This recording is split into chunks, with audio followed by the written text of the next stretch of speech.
All right, Sal, here we go. You've been dreading this all summer.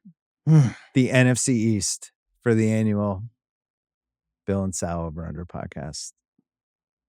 We'll start with Philadelphia. This is the most defensive. I was thinking about it. This might be the most I'm rooting for the Cowboys since the Romo years.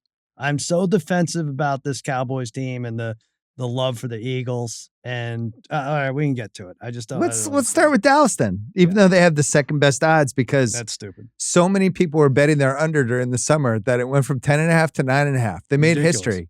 I can only remember like 3 times in the last 20 years the over under for a team.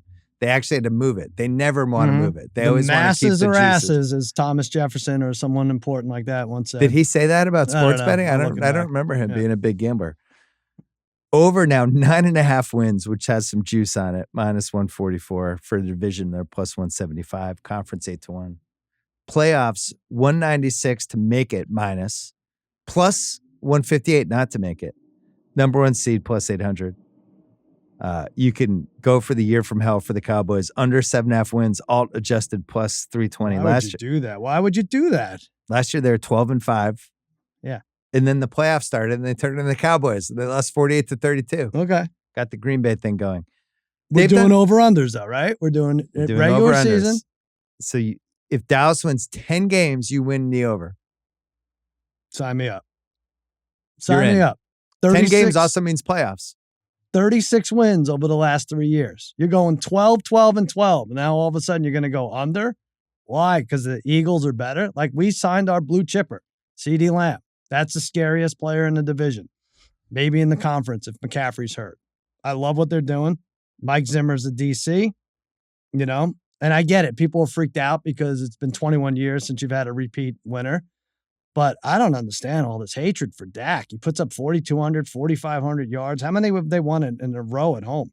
Like 16 games or something crazy in the regular season? 16 straight at home. Talk me out of this. I don't know why, I don't know why we're going under here. You think there's hatred for Dak? I would say it's gone the other way, and he's been quietly the most overrated quarterback in the league. Quietly overrated? Yeah. Because he doesn't win playoff games. We usually try to judge our quarterbacks by that. We got to figure out what we're doing here. We doing over-unders, or are we doing what happens in January? Because they're winning 10 games. Regular season Dak they're winning is fucking 10 awesome. Well, why don't you go this crazy about Lamar? Like, you love the Ravens. Lamar, it's the same situation. January, not really. Lamar's won 10 2 points MVPs. He's 58-19 as a starter. Dak was second in MVP votes last year. Like, wow. Let's people are dumb. Put him up there. People are dumb. So the case for it, you got a new rookie left tackle. Yeah. Guyton. Mm-hmm. You have high-end talent. You could argue you might have the best receiver in the conference and the best defensive player in the conference. Right. You have a franchise quarterback. That's about it. I'm out of positives. Negatives, you have the worst running backs in the league. Mm-hmm. Now, I know we've discounted the running back position, and we should. It's like we can find anybody. Go after our punter, too, if you want. Like, you have the Pats backup running back as your starter from 2023 now as your starter, Zeke Elliott. Bland's out for 8 weeks. That wasn't great. Not great. 6 to 8 weeks, but 4 of those quarterbacks are not great in those first 6 weeks. But go ahead. Dak contract fiasco. I'm going to say you never solved it. And some of the dumbest cap space stuff I think we've seen the last 10 years with this team, where it's like, you're just telling me how great Dak is, then why didn't your guy give him a contract? But we extended him after his leg injury. So I don't know why, yeah, but the way it's structured, the cap hit for him this season is like suicidal. Right. Like it's almost as bad as like Denver getting rid of Russell Wilson and just taking the hit. All right. You're not deflecting any of it. Jerry overpays, but it's a little bit of a problem when you got a quarterback, a wide receiver, and an edge rusher who want to be the top paid. Who are going to make $150 million. They all want to be the top paid at their position. So what do you kind of have to do here? It doesn't seem sustainable. I was saying on the pod a couple of days ago that I do think we're going to look back at this cap era where people are paying 3 guys crazy amounts of money and being like, well, we got to. And I think the returns on it are going to be pretty dicey.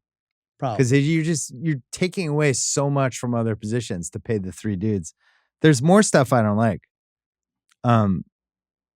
Mike McCarthy, lame duck. Has there been a lamer duck season? The owner comes out and says like, I kind of like people in a contract year, puts a little pressure on him. Like he's poo-pooing the possibility of Right. and you have Belichick and you have Mike Vrabel just looming over the entire season. The moment things go wrong, which, you're at Cleveland week 1. It's a not that hard first 4 weeks at Giants on a Thursday night, and then kicks in with at Pittsburgh, Detroit, bye week, at San Fran, at Atlanta, It's always home tough. Philly, They always home have Houston. It's a lot of good always teams 6 all in a row. primetime games. Always teams gunning for them. Always You got going to be like that. seven non-1 o'clock afternoon games. Yep. Including 2 Thursdays. Tough stretch in mid-October. I agree. Gets a little easier near the end. I'm going under. Okay. I'm sorry. Leave. I'm leaving, Kyle. Take my microphone. I'm so insulted by this. I really am. And it's less with 36 Dallas. wins. I have one team coming out of this division, and it's not Dallas. All right. There are other divisions I like more. It's not you, it's me. Okay. I think you're worried about the wrong things. Who cares if it's Rico Dowdle or a running back? What's the threshold? If you get, he's not going to get 2 touchdowns and 400 yards. A running back now, if he or she gets 800 yards and 6 touchdowns, it's fine. Female running backs? Lots of female running backs. Look at your team. 800 yards, 6 touchdowns is the threshold. Like, why are we going crazy? Is Barkley, does any running back scare you other than McCaffrey? You literally have one skill position guy plus Jake Ferguson. Just the best. Yeah, just the best skill position your guy. second, third receivers among the worst in the league. He gets to 4,500 yards no matter what. Probably worse in the league. Yards. Yeah. Offensive line is in the worst shape it's been this decade, right? It's like a B- now. Used to be like an A, A or an A+. Yep. Now is gone. B- is probably Tyron fair. Smith. Defense, the Lawrence Parsons combo, got that still. D-back should be good, although Bland's out. I don't Zimmer for Quinn. I think he's more suited for this defense to look over it. The last time we saw the defense, they were getting absolutely video game torched by the Packers. So why are they better? With you. Again, what's different about it? Well, you love the Ravens despite their pitiful playoff performances, but when we do over-unders, we have to crap all over the Cowboys. I'm so defensive. As you know, I'm a narrative guy. Yeah. I've been accused of it over the years. Yeah. It feels lame duck McCarthy, guys looming. You would have said this not going year, right. He was a lame duck last year. Just don't like the vibe. All right. Bet under. Watch what happens. Well, I am taking the under. Listen, don't go crawling to me for money when that happens. Don't you dare do it. Philadelphia, they're over as 10.5 wins. Oh, yeah. Dallas used to be 10.5 wins until so many people bet it, they had to adjust it. -148, so juice on the over. Division -140, which has been, they were plus division, right? Wasn't Dallas the favorite for a little while? Yeah. And then it flipped. Mm-hmm. Philly's the favorite just now. Just like the AFC East flipped. -300 for the playoffs. You can get them +450 for the 1 seed. And I completely agree. It's been too much of a shift toward Philly, people throwing away, what happened down the stretch last year. 11-6. They lost 6 of their last 7. They got killed by Baker Mayfield. Mm-hmm. The chemistry was so bad. ESPN didn't even wait till the week. Usually it's the week of the new season when they write the whole piece about all the bad chemistry. They didn't do that. They did the Sirianni Hurts giant feature about it 2 weeks ago. I like some of the stuff they did. I think they're better. Like they brought in Fangio, who I their coaching situation last year was pretty grim on both sides of the ball.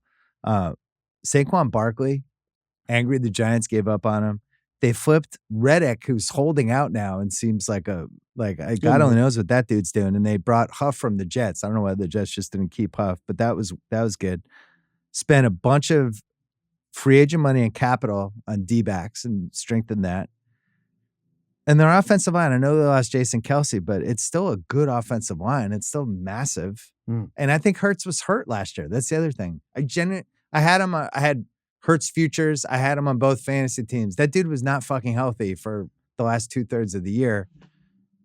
And it just feels like a comeback year. Then I can't say anything, but but they lost 6 out of the last 7. I get it. But I also took Jacksonville in our AFC pod and they died too down the stretch. I appreciate that.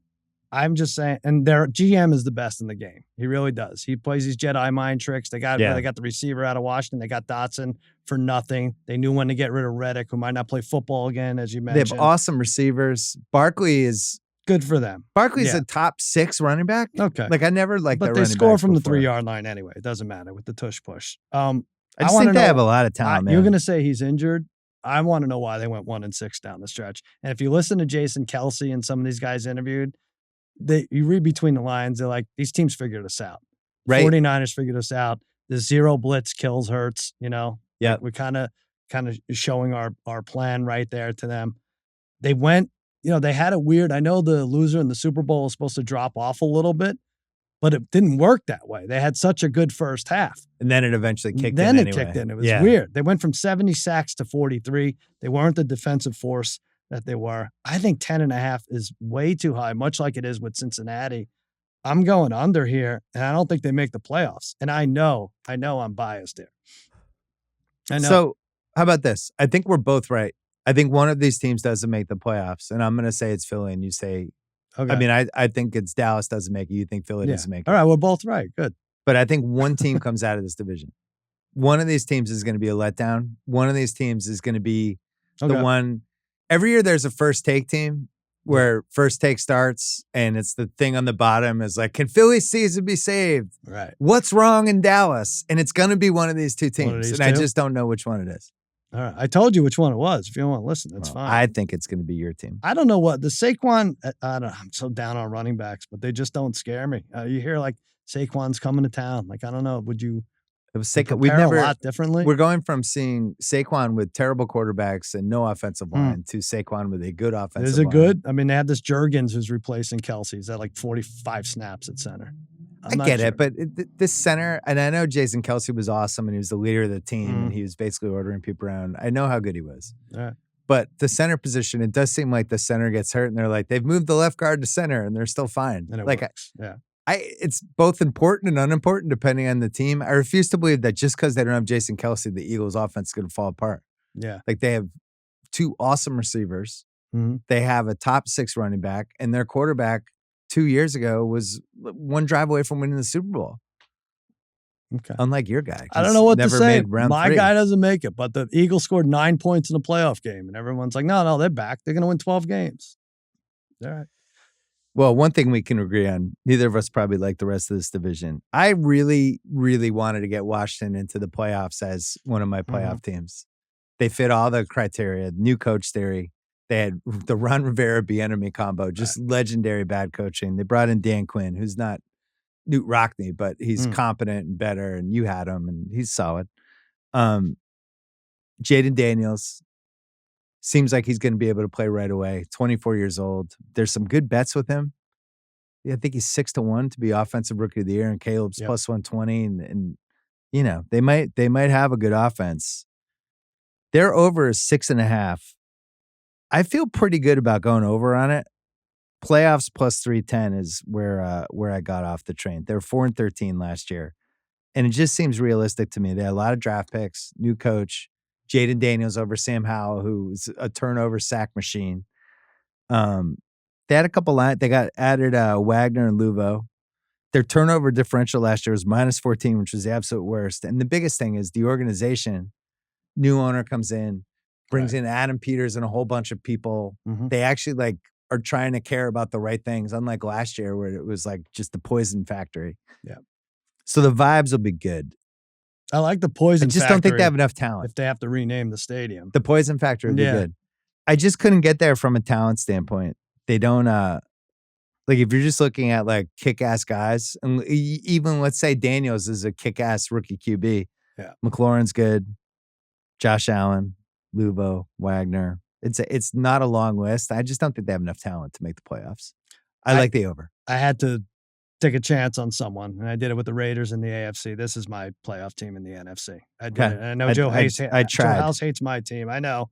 And I just think Jaden Daniels is going to be so good. And I'm going to take that 6-1 to an offensive rookie of the year. And I, sitting right here, gave out the offensive rookie of the year last year. So I'm going to hit it again. It's a great bet. It's one of those, we look at stuff that it's like when we talked about Jacksonville in the AFC thing, where it's just like people just aren't on it. And there's been so much Caleb buzz, and he's on Hard Knocks. He's the Right. number one pick. Oh my God, what an incredible situation! Much like Bryce Young last Yeah. year. Same thing. And even if he's good, Daniels might be even better. He is a special talent, Bill. He's a special kind of talent. And I think with Cliff Kingsbury in there, an offensive coordinator, not head coach, bring him in there. I think he's right there. He has 3 road games, Daniels, in his first 4. So it's going to be a little bit of a learning curve. But they're winnable. Tampa Bay Giants, Cincinnati, and Arizona.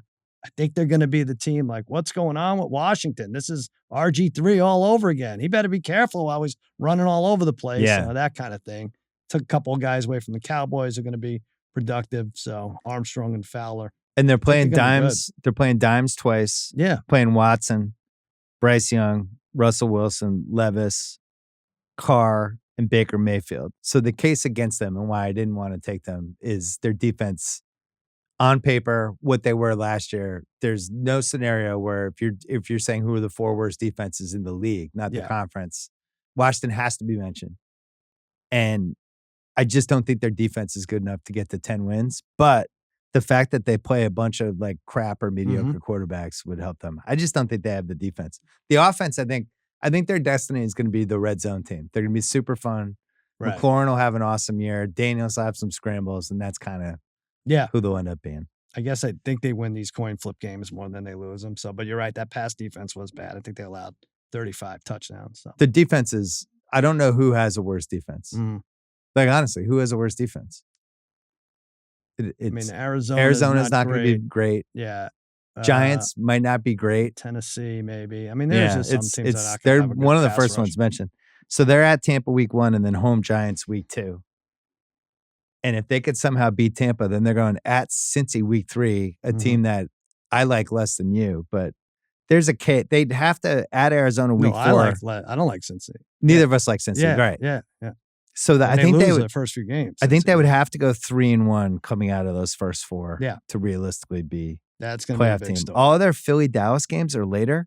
They have Philly week 11 at Philly, week 12 home Dallas, and then week 16 Philly. They week should have beat 18 Philly at twice Dallas. last year, and they always seem they like to play them, but I didn't see enough talent on their side. I bet we agree on the Giants. They're over a 6.5. I don't know why it's 6.5. I can't really come up with any reasons. Plus 116 if you want to go over, minus 142 for the under. Worst record plus 850. You could go under 4.5 wins adjusted plus 235. Last year, 6-11. They allowed 85 sacks. They somehow had the worst offensive line in the division when Washington's offensive line was getting their quarterbacks almost killed. They traded for Brian Burns in one of the weird trades of the year where they paid a second rounder to get him, and they could have just signed somebody in free agency if they wanted a pass rush. And they added Neighbors, who I think everybody loves, but he has a bottom 3 quarterback in the league. Yeah. Danny Dimes with DeVito as the backup. Still there. And they lost Barkley. I don't see any scenario where this team gets to 6 wins, much less 7. We agree on this one. Did you watch the Hard Knocks, the Giants one? I didn't. I liked it better than the Bears one, even. I know it went back to March and everything, but you see the inner workings of the front office and everything. And it was fun how they tried desperately to trade up with the Patriots to get that. I'm glad you brought this up. They wanted a quarterback. Kyle, don't turn the TikTok camera on. What? I was on some threads about this because they offered the Pats first, second, and third rounders in 24. Right. But then in 25 too. Right. And that was their offer. So maybe the Pats could have even gotten like a second rounder in 26 or something.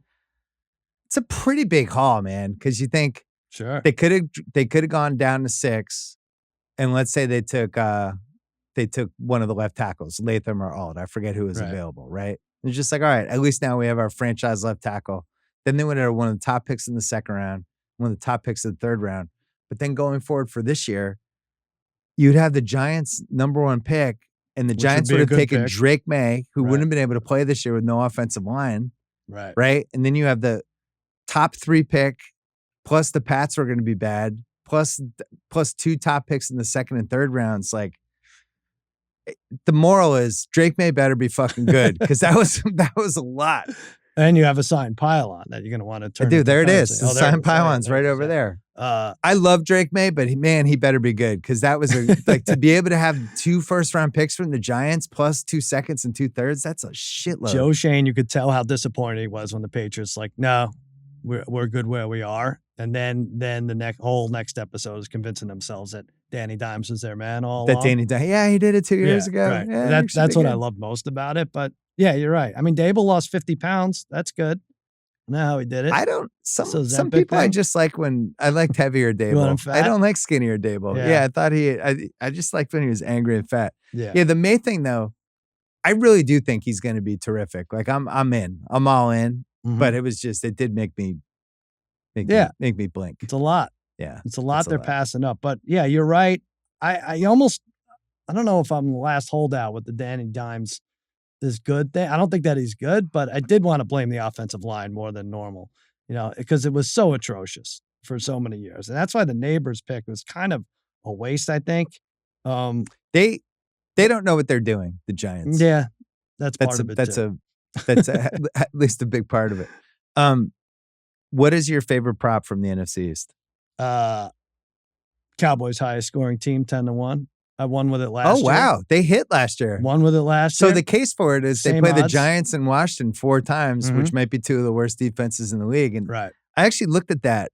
They got like 170 points from those 4 games, I think, or 172. That first game, crazy. Yeah. In the 40s. So I think there's only like 3 or 4 teams that can win this. So to get 10. Wow. So this is going to be a bigger fantasy year for Rico Dowdle and Dalvin Cook than I thought, and Zeke Elliott. You would kill for Dalvin Cook.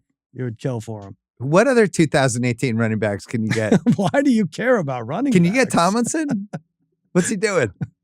Our concession stand guy is new too. I mean, what do you care? What do you care about running backs? Yeah, they've never mattered. Who needs running backs? They have mattered. They don't anymore. Who needs anybody on a 3rd and 3? All right, my favorite prop of all these props is Giants under 4.5 wins plus 235. Raheem has been on this for a couple years that the alt unders and the alt overs, if you like a team, really like them. Fun. If you really don't like a team, really don't like them, and just get 2-1 or 3-1 odds on it. Yeah. Versus just like banging. Well, I have a couple more later that qualify that too, but I don't see it. The Giants fans hate Danny Dimes.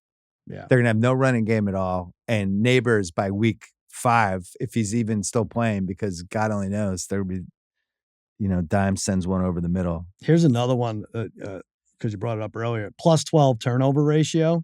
That's probably not going to continue for the Giants. Another reason they should be. No way. Bad. All right. Yeah. Well, we're not aligned again. We only have 3 divisions left to find some common ground. We're moving on to the NFC North, leading with the Detroit Lions. Their over-under is 10.5. Juice on that, minus 132. They are plus 130 to win the division, which is kind of shocking because I thought they'd be a minus. Plus 550 for the conference, 12-1 for Super Bowl, plus 480 for the number 1 seed, plus 950 for best record. If you want to go 12 plus wins, plus 152. If you want to go 13 plus wins, plus 240. They were 12-5 last year. Look at all the bold. Wow. Look how much bold I have. I love the Lions. Me too. This is bad. I mean, we could disagree on everything, except I think we have the Lions winning the next 6 Super Bowls or something. So are the Lions better than last year when they were 12-5? I would argue yes. Laporta healthy. Laporta missed big chunk of the middle. He missed a couple games. He was playing hurt. I forget what, but now he's healthy. Gibbs is back. They signed DJ Reader.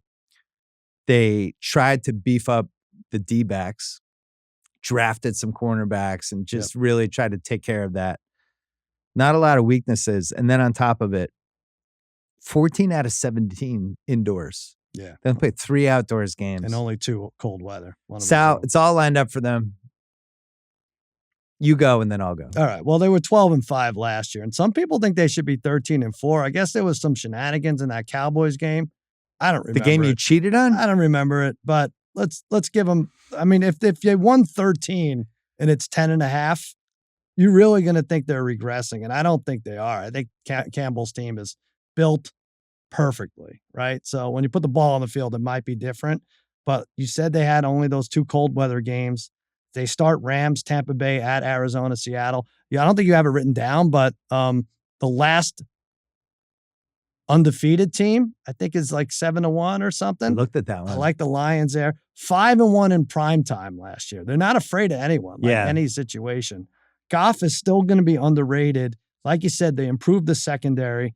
I just like this team a lot. I really do. They got the Alabama kid. They traded up in the first round. Sewell's a top offensive lineman. Agnow's a top center. They bring Zeiler in, top 12 guard.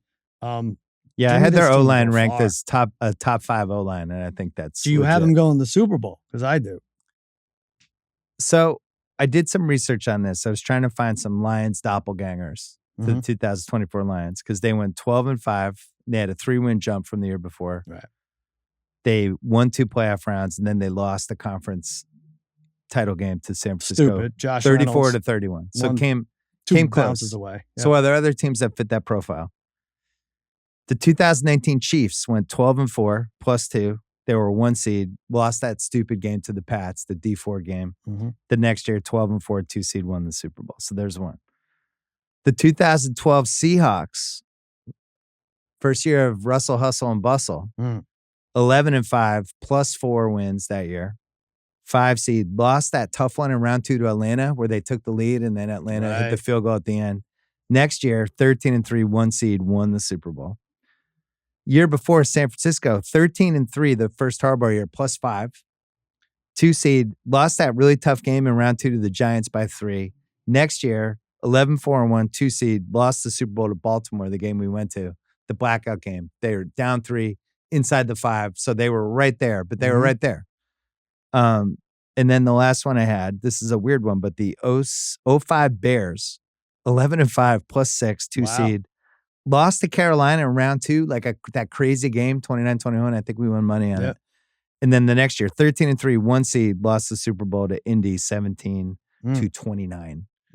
because they lost. I put their score first. But so the case would be the teams that you did your homework. The teams that jumped, and then had a tough playoff loss, but not too damaging, and then came back strong. And not a Super Bowl loss because the Super Bowl loss because that's a different category.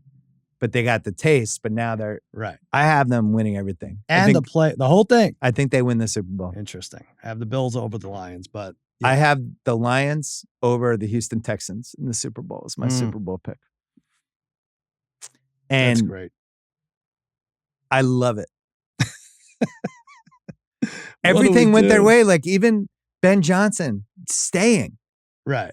Their offensive coordinator who did a great job. And it's like, well, they're definitely going to lose him. Oh, that'll suck. They're going to lose him and Aaron Glenn. Guess what? They didn't lose either of them. They kept their awesome coordinators. So you have them and Campbell. This is probably a top 4 coaching staff situation. I think they have the fewest holes. That's the thing. Really that's what I kept coming back to. What do you want to do? And they can Gardner score. Johnson, they lose. That's fine. And then what if Jameson Williams is good? Right. Very solid. I'm all in. I love the only thing that worries me about this team is just that Green Bay's in the same division and whatever Green Bay's ceiling is. But we're going to know pretty early because they have the Rams at home on a Sunday night, home Tampa, at Arizona, and then home Seattle heading into a bye. That feels like 4-0. Yep. At Dallas, week 5. That'll be the game of the week. At Minnesota, home Tennessee, possible 7-0 heading into at Green Bay, at Houston, week 9, week 10. And I think there's a chance they're 7-0 heading into those games. I love it. I'm trying to find that, last undefeated team thing. It's got to be 7-1 or better. So to your point about the Lions, the last undefeated bet, they have the best odds on FanDuel, +650. Niners are +750. Eagles 10-1, Chiefs 10-1, Miami 12-1, Bengals 14-1. Still good. I'm just typing that down. Jump on that. That's a great one. Let's get on a flight to Arizona. Lions. Put that in. You know the other thing? I was trying to think, as you know, I've said it before in the pod, I'm a narrative guy. Oh, yeah. It's the most fun if the Lions are really good and actually have a chance to win the Super Bowl. It'd be fucking amazing. Well, they haven't won anything since 1957. It's kind of why I put the Bills on the other side. So it's like a no lose situation. I see. That's some crafty handicapping. Yeah, I'm not a narrative guy. I would never say that. But maybe you are deep down a narrative guy. One of my good friends is a narrative guy, so I've learned a lot about narratives. So Lions Bills, 3 we almost got it last year. Lions Bills 4 weeks after the new president takes office, it feels Mhm. like this could be the end of the world. That could be it. That's So it. I'm gonna We've buy seen some enough. soup today. Soup and some Chef Boyardee raviolis that last for 3 Well, years. we better bet that to win. Holy if it's gonna mackerel. be the end of Hold the on world. to your fucking seats. Lions, Bills. I wish I had picked that. I have Lions, Texans. It'll probably end up being Lions, Chiefs. But yeah, I think this Lions team's really good. And honestly, they probably could have won the Super Bowl last year. Yeah. If they somehow steal that Niners game. Josh I think, Reynolds. yeah. Ridiculous. All right, let's talk Green Bay. Over's 9.5 wins, the most suspicious over-under on either side of the conference. that I have number. no idea. Why isn't this 10.5? Vegas zone. Last year, they started 2-5, and then they went 7-3 down the stretch, finished 9-8. That includes one of the worst losses of the year, that Bryce Young game that I think all of us got annihilated on. It was the one good Panthers game. But some of their odds, plus 200 for the division, plus 800 for the conference, minus 158 for the playoffs, which feels like that's a nice one to throw in a parlay with somebody else. I find it hard to believe they wouldn't be a playoff team. You can go 12 plus wins for plus 250. Last year, they beat Dallas in round 1, lost in round 2 to San Francisco by 3 a game. They probably should have won. They're better at safety. They signed McKinney. They drafted a couple people. New defensive coordinator. They're going to have better injury luck. The injury luck was terrible last year. It's a young team that has a lot of talent. They did lose Aaron Jones. They added Josh Jacobs, but very young. I think their 7 receivers make as much as CeeDee Lamb. And I think they have the most popular 4-person wide receiver core. Most popular? Well, just like people are in on the Packers receivers, Watson and Dobbs and Wicks, and people they like those dudes. The case against them is everybody likes them. Mm-hmm. And that's really it. 9.5. Yeah. That's it. It's like, it seems too easy. They played so good. It was so hard to get an interception out of that guy last year. I think it was like 18 touchdowns, 1 interception over his last 7 games. But I do want to say this. October 29th, 2023, the Vikings beat them 24-10. Love is 24 for 41. It was one of those games where he threw 1 interception, but could have had 4. What were the live odds on Jordan Love becoming the highest paid player in football history After 6 that months game? later? Yeah. Yes. From there. Like, he's good, and I like this team. I'm betting them over. But how many games do you have to win to be the highest paid in history? He won 10 games. Can you win 5 games and be the highest paid ever? So this is really good. I know it's very strange. And I don't see a lot of holes either. They start in Brazil against Philly, Indy, at Tennessee, and Minnesota. Can I test drive a theory 4-0. for you about that Brazil game? Sure. And I was thinking of doing this for the Tuesday pod before the season starts. Because in fantasy we had the D&D do not draft list. Yeah. I think I'm gonna do like a little mini manifesto for myself of just things I'm not allowing myself to do this year. And one of them is to just not bet on any of the overseas games. Oh. Brazil, London, Germany. I think I'm just out. I think it's too random. Too many weird things happen. I never feel good about it. The time zone and something's always weird about it. And I'm never like, oh man, I'm so glad I bet that London game. That was so much fun. It's never fun. It always sucks. It's always weird. Awake. Yeah. And I might just be out. You don't like this because you'll bet on anything. Like No, you were I betting have on to. Korean tennis this summer. How dare you? You weren't betting on Korean tennis? Korean Little League team, but no, not tennis. No. What are we kind of did this with the Thursday night games, right? We're right. Not out, but not. The only thing betting where I settled on those Thursday games was putting them in kind of mild teases. Yeah. To try to get a jump on the week, but not to have too much on it because they're too stupid. Yeah. Like, remember that one game when Fields just went bonkers? There was one Thursday night game. It was like Fields' best game of the year.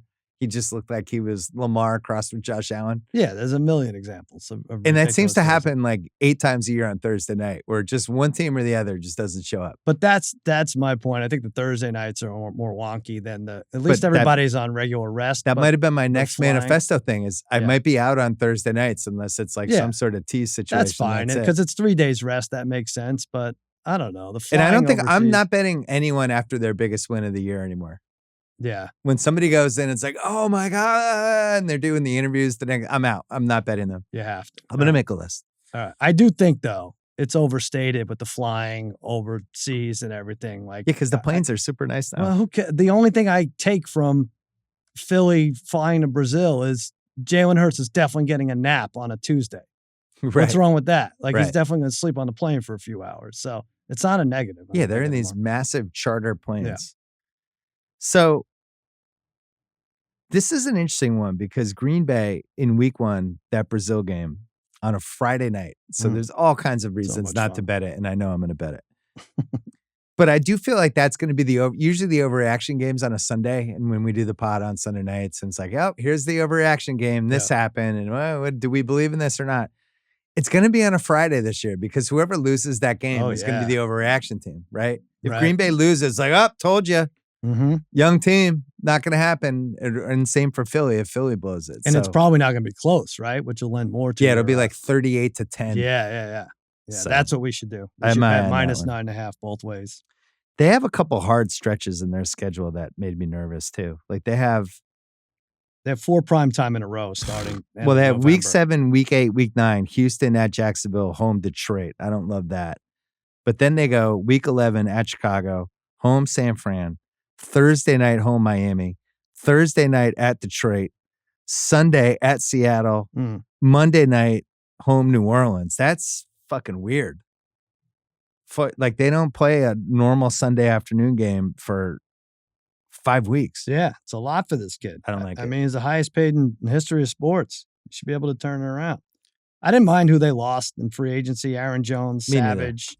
And they really did they needed a better defensive coordinator, so they did that. I'm just writing down lock for that. I'm locking in Green Bay over 9.5. Okay, Chicago, a sexy over pick. Over is 8.5 wins. So much juice on that. It's minus 160, which I think is the most juice of any of these overs. Sounds right. Division plus 340, playoffs plus 104. You could go 11 plus wins plus 210. You can zag the other way, do under 6.5 wins plus 320. They added Caleb Williams. I mean, they added the 1st and 9th picks in the draft, the Dunze and Caleb. Sure. They added Keenan Allen. They have 3 really, really high-end receivers. Running backs are worse. Pass rush, 100% worse. And so is their pass rush. No doubt. Offensive line, not great. I couldn't get there. You went under. Yeah, I went under. Wow, we must be the only ones. We agree. Too many people on it, and it's fixed. It's a fixed line, boy, and I'll take the plus money all the time. Totally. Right? I mean, when was the last time a rookie quarterback was expected to be over 500 or make the playoffs? What'd you say to make the playoffs was even? Yeah, pretty much. Yeah, I don't see it. He could be 8-9 and have a good year, right? And they have this first half is kind of easy. Yeah, but then all of a sudden, like from week 13 on, at Detroit on a Thursday night, at San Fran, at Minnesota on a Monday night, 3 weeks in a row. Mm-hmm. Right as the QB hitting the rookie wall part of the season. Yeah. Home Detroit right after that. Home Seattle on a Thursday. So they go home Detroit, home Seattle 4 days later, and then they finish at Green Bay. That's a fucking gauntlet. I mean, that feels like 1-5 to me. So they would have to be 6 of final 8 against a division. Yeah, that's a lot to ask. And then they have some other, like all of their road games at Houston, at Indy. They're playing the Jaguars in London, at Arizona. I don't see it. For them to go 9-8, I would be really impressed. I really wanted to get there with them because I needed a new playoff team and I just couldn't. Yeah, new offensive, new defensive coordinator, just a lot of new pieces coming in and out, and I don't think they're ready. Like the fans are more excited than the team's going to be good, I think.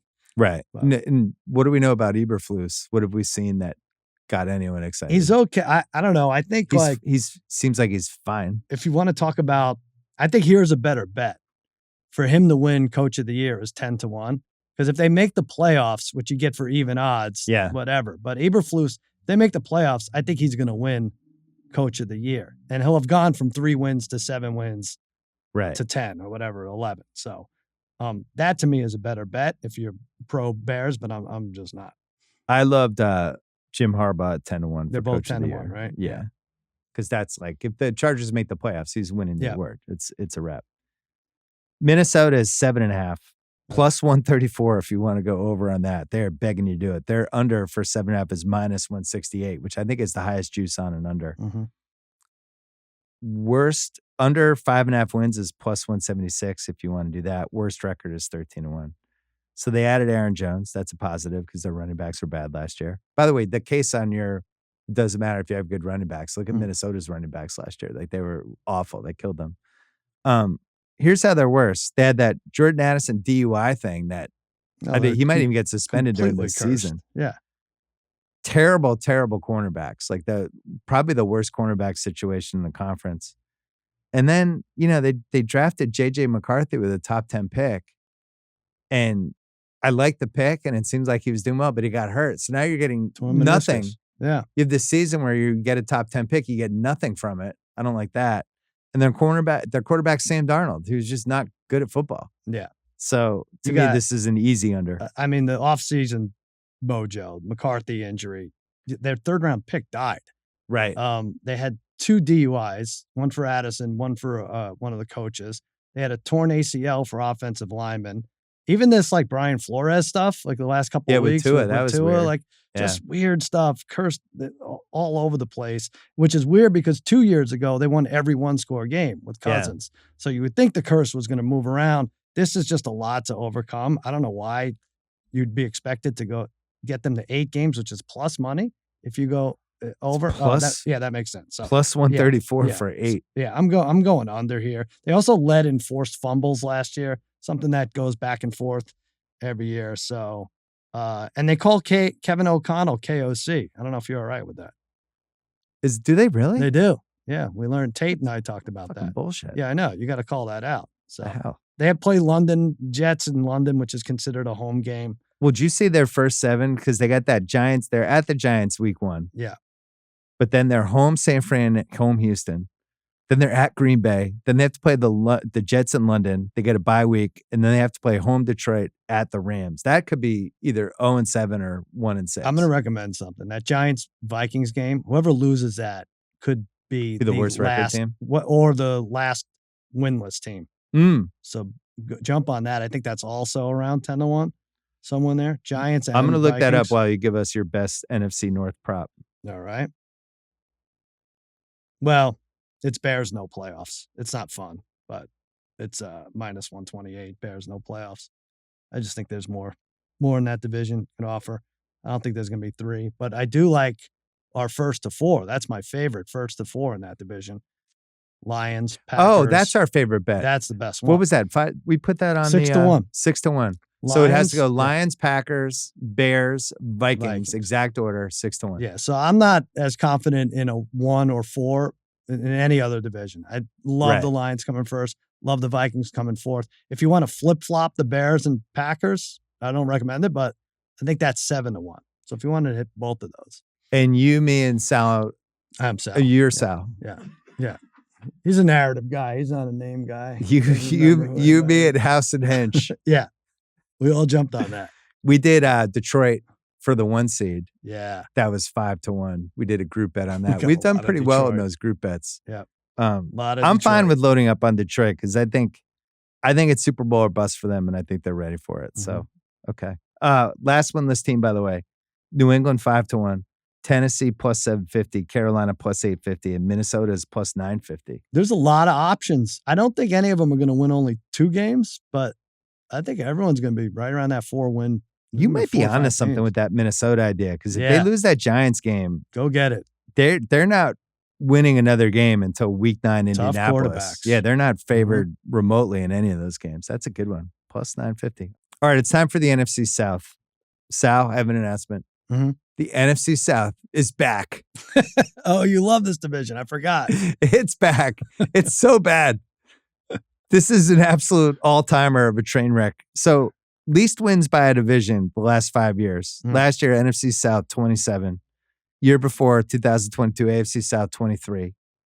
21 was AFC South 28, which is pretty high, actually. 2020, NFC East 23.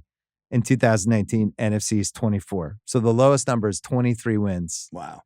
For a division.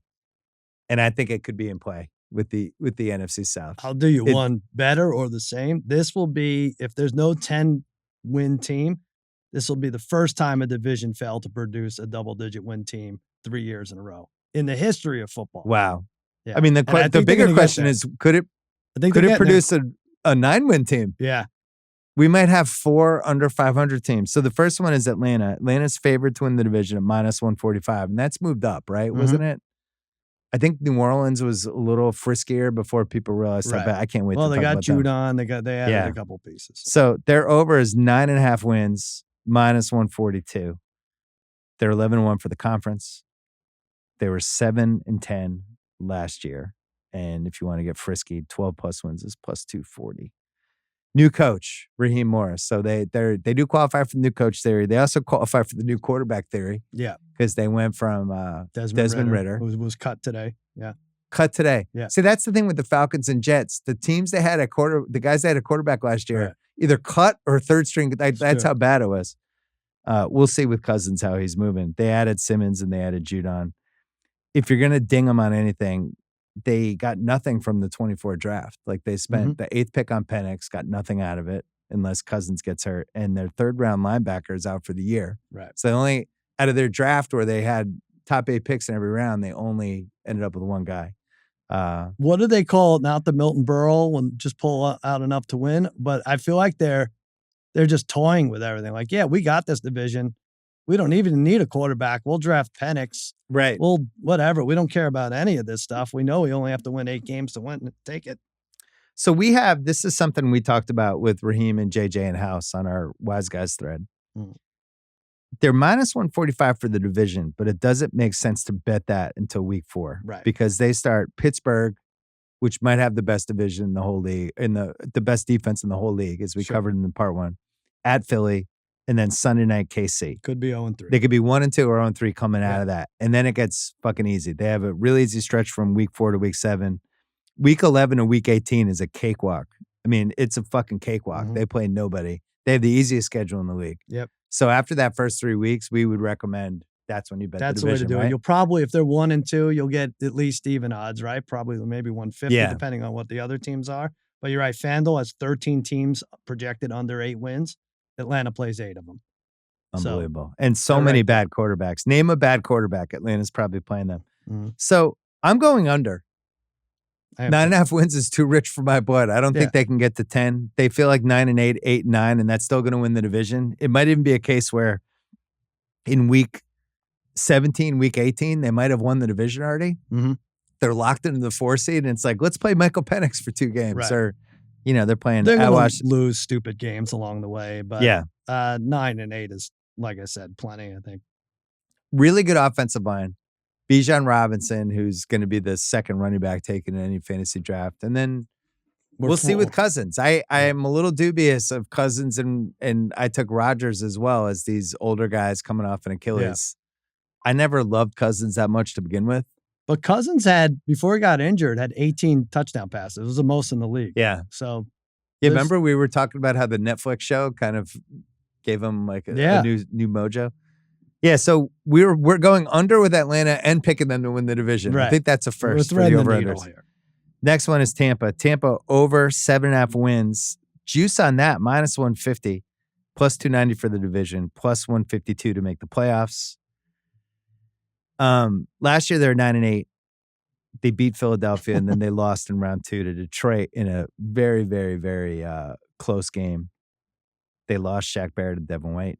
They lost their offensive coordinator, who's now the Carolina coach. Their offensive line's a little better. For the most part, it's a team that overachieved last year in a division that wasn't good. And now the schedule, which from week 2 to 10 is among the toughest stretches of any team in there. They play Washington week 1.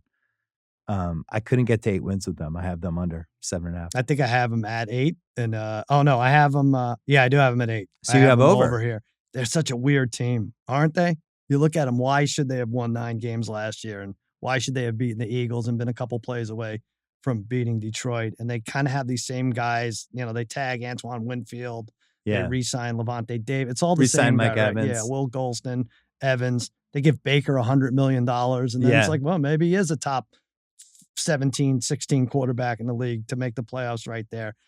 I don't know what the defense will look like. They gave up 260 yards passing, which was the most last year per team, but then they held the Eagles to 9 points. So it's so strange, but you're right. They face all 4 conference championship participants. So it's a brutal. tough one. for the listeners, they're at Detroit, home Philly, at Atlanta, home Baltimore, home Atlanta, at KC, home San Francisco. That's all in the first 10 weeks. And then later they're at the Chargers and they're just a weird team. At Dallas. They have 4 primetime games. I don't know why, but they do. Somehow their schedule is way harder than Atlanta's. Yeah. And it doesn't make a ton of sense to me. Also, they don't have a ton of talent. Like I'm under for them, and I'm under for this next team, New Orleans, over 7.5 wins. Pretty fair odds, -122. Wait, so you're under everyone in the division? Well, we'll get to go over Carolina. So far, I have 3 unders in a row. Under 6.5 wins, alt is +184. Under 5.5 wins, alt is +320. This is my favorite bad team to go against. I think they're going to be an absolute train wreck. This combo of Dennis Allen, who has the best worst coach fired odds, or first coach fired odds, I think he's 3-1. Derek Carr, I was talking to somebody from New Orleans who lives there. Do you realize how unpopular Derek Carr is with New Orleans fans? Like he's like public enemy number 1. They can't stand him. Right. So their home games, like they play their first game of the year is home for Carolina, right? And it's like, oh, we'll chalk that. They're 1-0. If they fall down 3-0 and he throws a pick, they're going to be booing the whole fucking game. Right. Like they hate Derek Carr. So you have that, and then you have Dennis Allen, whose first coach fired odds are 7-1. So they brought back a coach QB combo that doesn't work.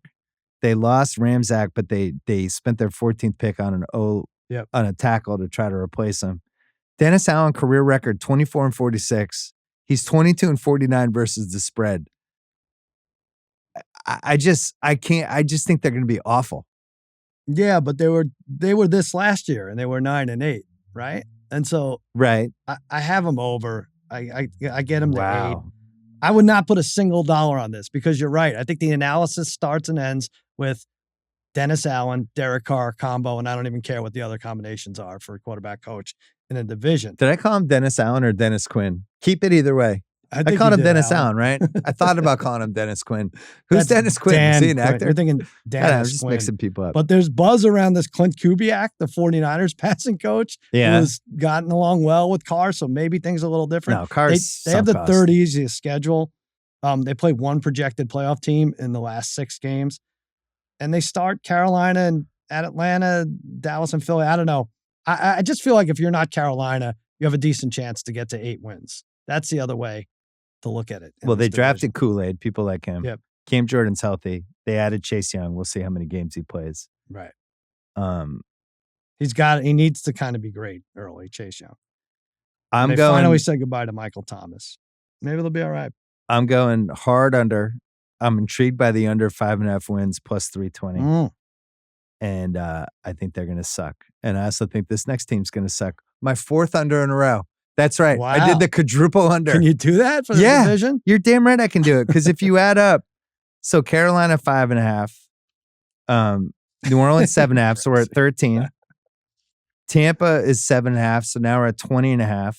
And then Atlanta is 9.5, so it's 30 so it's 31 wins. Vegas is saying the over-under for this thing is 31 wins. I just read you all those stats. We've gone as low as 23, 24 wins in a division. Right. I just think we're going under with everybody. Let me ask you, did you add up your wins and losses for all I don't. I think that's psychotic. Well, you're not a serious person. No, that's not psychotic. That has to add up. You can't have 20 more wins than losses. No, but I think this division is going to be the punching bag for everybody. Yeah, it always is. That's where we're going. So let's say Atlanta wins 8. Let's say I have them under too. I'll give you Atlanta 9-8. I'll give you Tampa 7-10. So now I'm at 16 wins. I'm going to give you New Orleans 5 wins. I'm at 21, and I'm going to give you Carolina 3 wins, 24 wins for the division. I'm calling it now. Bill Stradamus, 24 wins for the NFC South. All right, mark it down. I should have FanDuel make that a bet. The other conferences too. Exact wins for a division. New bet. FanDuel's never thought of that. You could do exact wins. Oh, for a division. Oh, no, you could do it for each team. The NFC South will win 24 games. Wow. And so 3 years in a row, under 10. Yeah. I'm with you. Here's the good news. New Orleans is going to be awful. Here's the good news with the Panthers. They may get to keep their number 1 pick this year. Like they could have the worst record. Last year they didn't get to pick it because they had to give it up. Well, Panthers over under is 5.5. Yeah. Worst record is 7-1. Under 3.5 wins, alt is plus 340 if you want to get frisky. Last year they were 2-15. And the only case for them winning more than 2 games is because the rest of the division is so bad. Right. They have new coach Dave Canales that nobody seems to believe they hired. Right. He bounced around and was offensive coordinator for Tampa. And it was like, cool, okay. They spent money on the O-line. Yep, 150. They drafted a receiver. They traded for Deontay Johnson. They drafted Leggett. They added Clowney, which feels like a trade piece in week 7. Clowney for Burns, basically. Yeah, they lost Burns. They lost Lubo. And you made the key point. The Bryce trade just depleted their picks. Yeah. They took all of this draft capital and it just moved to Bryce Young, a guy that we don't even know if he's a starting quarterback or not. This is a historically bad team. They've averaged 5 wins the last 6 seasons. And they're paying 3 coaches. They're paying 3 coaches. And they saved the Bears. The Bears were nobody was more bummed out than Bears fans. They single-handedly rejuvenated an entire city. And poor Bryce Young, I mean, he was sacked. You said they spent a lot of money on 65 sacks last year. Yeah, and a 33 quarterback rating. I don't see it for them. They have 0 primetime games. No one's expecting anything. Yeah. This Jonathan Brooks is already a little banged up there, the running back from Texas. I wonder if that's the wonk game for week 1, though.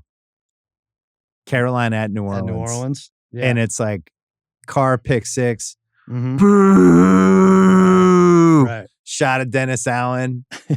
Announcers talking about, well, Derek Carr, not exactly Mr. Popularity around here, but his teammates like him. Hot seat. Yeah. Hot seat Carr. And then Dennis Allen, split screen of the 2 of them on the sidelines. Bryce Young, some fever. Carolina's 1-0, and then they don't win again for a month. Yeah, I mean, that's the thing. Like, how do you go over 5.5 when they're not going to be favored in any game? Are they favored? Maybe home for Arizona. Maybe they're favored. Anyone who thinks they're going to win 6 games is a lunatic. Okay.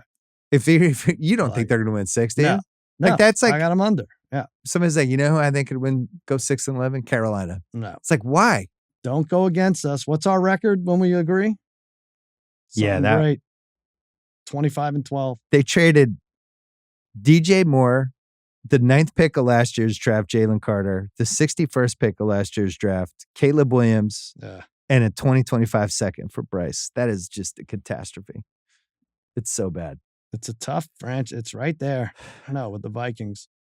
4 unders. I also, in my rankings, I only had them with 2 chip guys, Derek and Brown. Horn. Mm-hmm. It's like a pink chipper. Yeah. So there you go. The NFC South. I'm going under across the board. 24 wins, Sal. So nobody has to win the division. You have the Falcons winning, though. Right? Maybe 8-9. They might Milton Berle it and be like, we only need 8 wins for this. It's so crazy. Yeah. But you're right. Wait on them because they might have a bad record after the first 3. I have an interesting prop.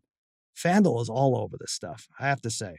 And it's not just because they pay us in flavored seltzer. LaCroix. Chris Lindstrom, first team All-Pro guard. Plus 235. They have all-pro odds. Look at these. What the hell? You're going to love it. You're going to love this. Bets? All-pro first team. Like Christmas. Go get it, Simmons. Who are the receivers? I have to look now, but I mean, Tyreek Hill. I don't think that. I think you're making this up. You're just. Did I make that up? This. No, it's there. You're making this up. What? It was there yesterday. No, what state are you in? No, you missed it. I'm in the state of California. No. What state are you looking at? What is it? I always do Massachusetts so I can see my bets that Massachusetts? Yeah. Wait a minute. I'm not an idiot. All right, I believe you. I swear. I believe you. Okay. We don't have to argue about it. Yeah. My favorite prop is, so many for this division. Now I'm mad. I can't find this. This is a bummer. Oh, man. My favorite prop is the one I'm going to make FanDuel create, the over-under of wins for this division. And I'm going to make them boost it and we'll go under. Well, just bet all 4 under. Yeah, but let's do, maybe the over-under is even higher than I thought. Maybe it's like 20. Maybe they'll make it 31.5 for the division. No, well, so it's all under. Let's add. So it's 5.5. It's 7.5. I did that already. 13. It added up to 31. Okay, sorry, 20. Yeah, I don't think it did. Did it?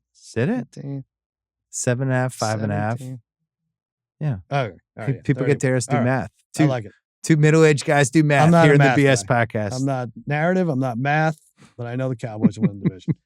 All right, the NFC West. We did the least wins last 5 years by division. Mm-hmm. Here are the most. Last year, AFC North 43. Year before, NFC East 43. NFC West 40. AFC North 38. NFC West 38. So last 2 years, 43. This is my number one division. I like all the teams in it. Yeah. I think there's going to be wins coming out of it.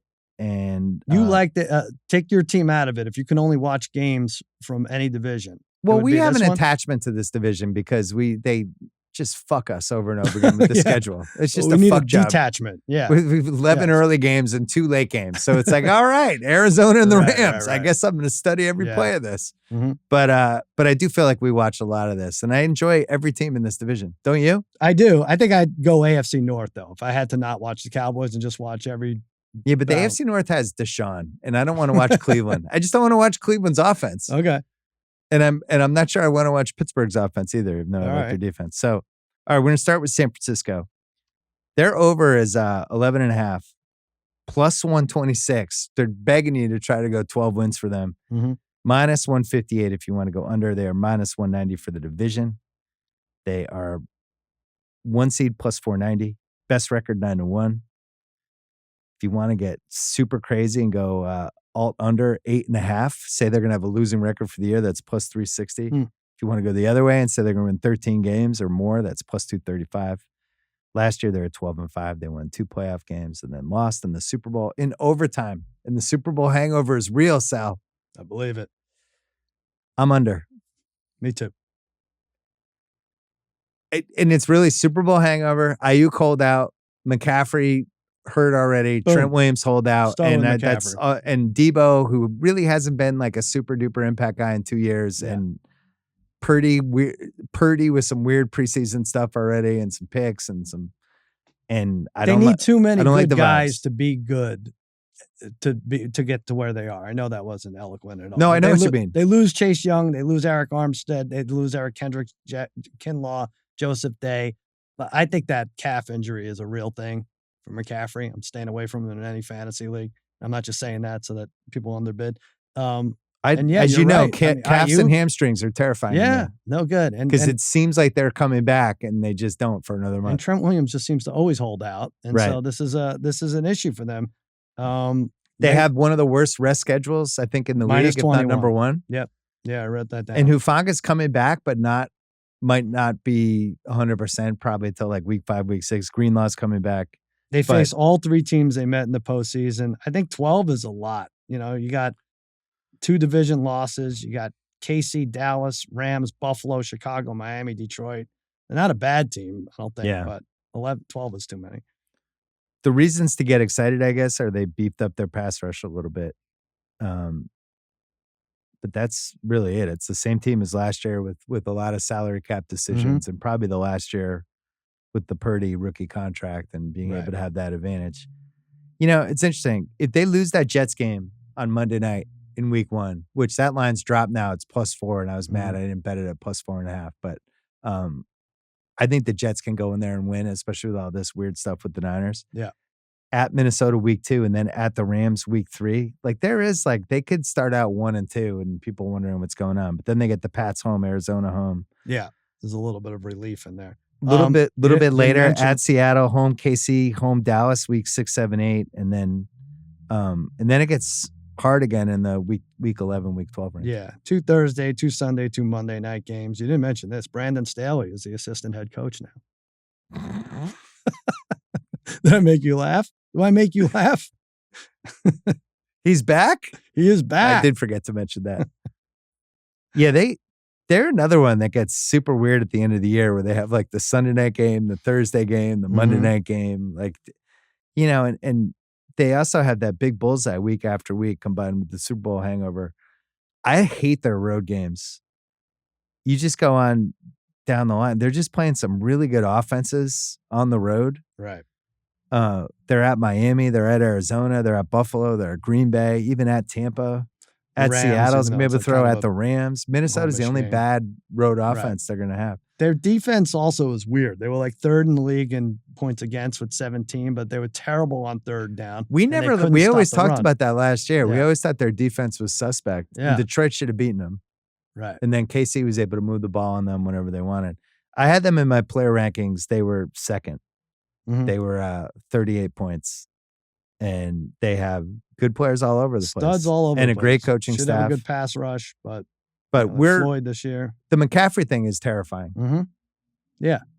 And I don't know where he goes in fantasy drafts, and I don't know how he affects that over, but it has to be worth 2 wins. So, all right, we're both under on them. But I still think they're probably 10 or 11 wins. Yeah. Like, we don't think they're worse than 10 and 7. I don't think they could be terrible, just by the name recognition if these guys stay healthy. LA Rams, over 8.5. Juice on that, minus 152. I think people just like betting overs. Yeah. Division, plus 330. A little tasty if you're really excited about San Francisco not being that great. Playoffs, minus 105. You can go 11 plus wins, plus 225. They were 10-7 last year and barely lost to Detroit in a game they easily could have won, 24-23. They signed a much better batch of defensive backs. They spent money on their offensive line, but their left tackle's out for at least week 1. Yeah, Jackson. They lost Raheem Morris as defensive coordinator. And then what was the name of that guy they had who was the best defensive frontline guy of all time? What was his name? Aaron Rodgers? It was Aaron. Aaron Carter? Aaron Donald. Oh, yeah. They lost that guy. Yeah. He's gone. He's not on the team. No. But they're like, no, we're going to replace him. We have some young guys, but it's like, So that was my hesitation with them. And their schedule is really hard, and they play a bunch of awesome offenses. But I still have it over, Sal. I think they get to 10 wins. Coaching, quarterback, skill players, receivers. It is tough to bet against McVay. It really is. I thought they were going to be one of the worst teams last year, and they always seem to have a rookie jump out. Now, Puka Nacua is a little banged up. Yeah. Stafford, too. Stafford, that was my case last year. I was like, this guy's got like spine surgery and everything, but if he makes it, you got your boy Jimmy G as the backup, but you mentioned Jonah Jackson's out, but he gets the most out of his players, McVay, and I do have them to win the division. And what'd you say, plus 330?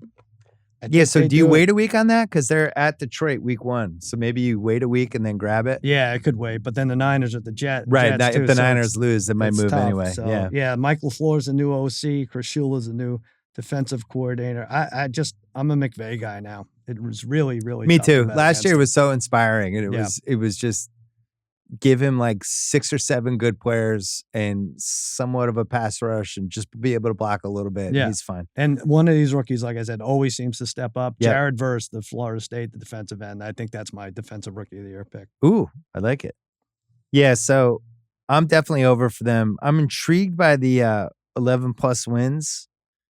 Plus 225, but the juice isn't great enough. But I love the playoffs bet. The playoffs minus 105 bet. Yeah. And I was trying to knock out 3 playoff teams because, I tried to knock out the 3 in the AFC, the 3 in the NFC. So in the AFC, I knocked out Cleveland, Buffalo, and Miami. Those are my 3.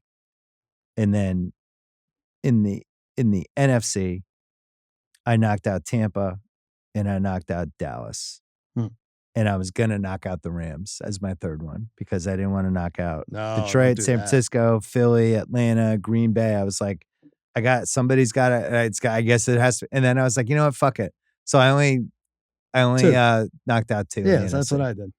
Yeah. I don't feel good about it because I know there's going to be 3, but I'm not going to overreact and just It's fine. bump the You Rams. went under in all 4 NFC South. Nothing matters really anymore. That was great. That's going to be remembered as one of the great. Nick Wright is going to be in awe of that. I can't wait. I can't wait for Nick Wright's feedback. I really like this next team. The Seattle Seahawks. Man, I couldn't get. They're over 7.5. Mm-hmm. They're plus 172 to make the playoffs. They're plus 210 for 10 plus wins. 7-1 for the division. And I have this as a healthy over. I think at least 9, and I'm not opposed to the 10, the plus 210. I really like this team. Easy schedule first couple weeks. They go Denver, at the Pats, home Miami, and that could be a 3-0 coming out of the gates.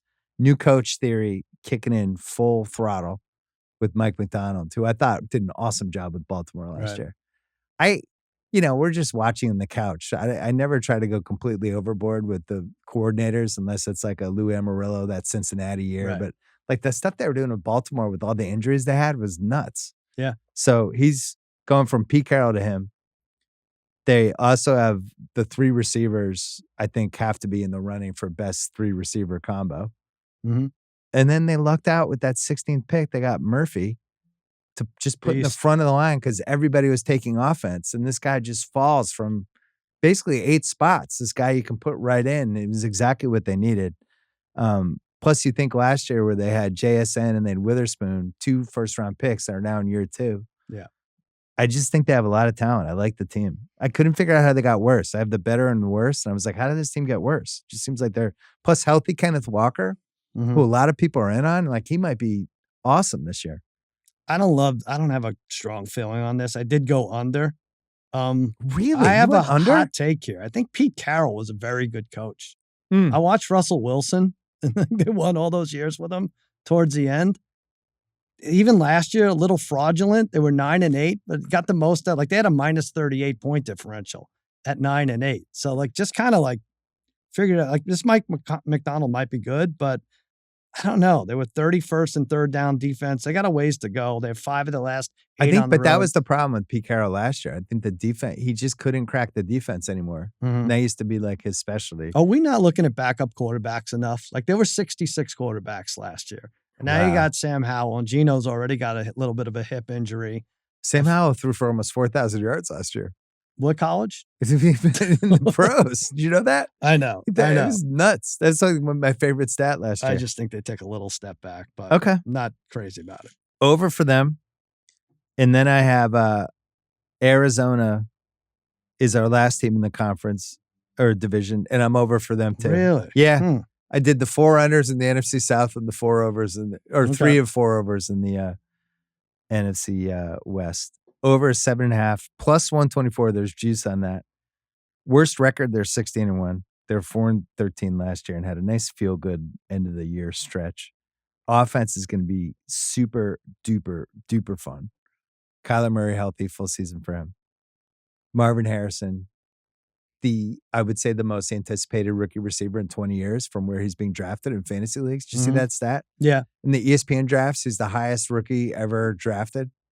I think Heifetz brought up a good point. Is it going to be better than Puka Nacua? Is he going to break the records? That sounds great. Maybe he'll be even better than that. And that would have to break records. They beefed up their D-line, including with first rounder Darius Robinson. They beefed up their O-line. Year 2 of Jonathan Gannon. You know what I was thinking? Well, you go in Arizona. Why are you against them?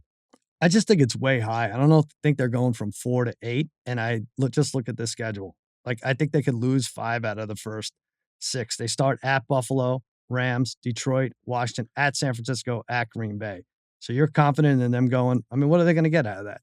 2-4? That feels like 2-4. And then they have to get 6 and I can't do 6-4 the rest of the way. 6-6. I don't know. I don't think they're getting there. They were such a weird team. They were 4-13, but they beat the Cowboys. Figure they'll split the Rams games because they always do. All right. They'll win in Carolina and beat the Pats. So that's 3. They'll win one of those home games against Chicago and the Jets.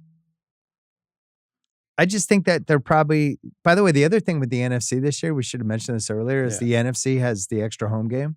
Right. So they have the 9 home games. So can they go 5-4 at home and then maybe steal?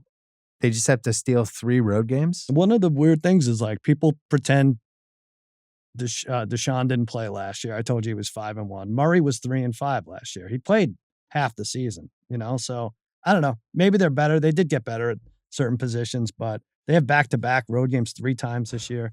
I don't feel super strongly about it, but I feel like they can get to 8-9. All right. I liked what I saw down the stretch last year, and I do think they have. I really like their offense, and we didn't mention James Conner. I think their offense is going to be hard to play. They'll be fun. Usually those teams, but if you think like how many bad teams are in the NFC, right? The entire NFC South, Minnesota, possibly Chicago if things don't work very well. Washington and the Giants. Maybe Washington, definitely the Giants. Mhm. That's half of the conference, Oh, yeah. right? So is Arizona. And none of these Overall, those quarterbacks teams have gotten hurt possibly. yet. So Yeah. you're right. I just don't like that first stretch. So what's your favorite prop? I'm going Fred Warner over 1.5 interceptions. Interceptions are lucky, but he had 4 last year, plus 126. Gets his big mitts up there. Seems to corral one every 3 or 4 weeks. I mean, what page of FanDuel was that on? Like page 7 You million? gotta look deep, man. You gotta dig. Fred Warner. I didn't realize we were going that deep. Jesus. I mean, Rams to win the division, I think, is maybe my weirdest of all, plus 330. Yeah, I will say, and I don't even know if I'm going to bet it, but I would say the Rams division odds are probably the juiciest odds. But my favorite is the juiciest division odds of any division we've done. Yeah. We're just like them being plus 330 just seems too high. But I think playoffs minus 105 is my favorite. Rams. For Rams? Yeah. Rams for the playoffs. There's just not enough teams. So I have for the playoffs in the NFC, Detroit, San Francisco, Philadelphia, Atlanta as the 4 seed. Just put Atlanta in the 4 seed now. Yep. Just put them in concrete. And then I have Green Bay, the Rams, and Seattle as my 3 wild card teams. And I have your team out. I have Washington, Green Bay, So you 49ers as the wild cards. okay, so you have Washington in the Seattle spot, basically. Yeah.